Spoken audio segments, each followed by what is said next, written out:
না, আলহামদুলিল্লাহ দেখেন আমার কাছে 50টা খুব বেশি ইম্পর্টেন্ট না। টিমের জন্য কন্ট্রিবিউট করতে পারতেছি এবং কোন রোলে খেলতেছি ওই রোলটা টিম কতটুকু আমার কাছে চাচ্ছে ওটা ডেলিভার করতে পারতেছি কিনা ওইটা ইম্পর্টেন্ট। তো আলহামদুলিল্লাহ টিমের জন্য কন্ট্রিবিউট করতে পারছি আলহামদুলিল্লাহ। পরে এই যে ফাইনালে যাওয়ার আরেকটা সুযোগ আছে আপনার। এখন আসলে টিমটা কেমন?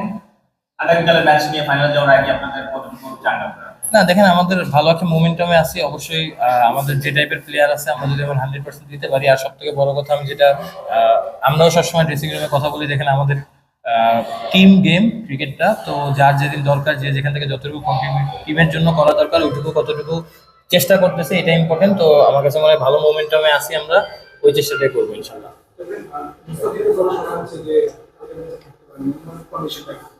অবশ্যই আমিও আমার সাথে কথা কথা হয়েছে। আজকে আমরা জিতলে হয়তো আজকে সন্ধ্যায় আসার কথা কালকে ম্যাচ খেলার জন্য, তো হোপফুলি এখনো ওইভাবেই আছে। আহ, কালকে আমার সাথে কথা হয়েছে এখন।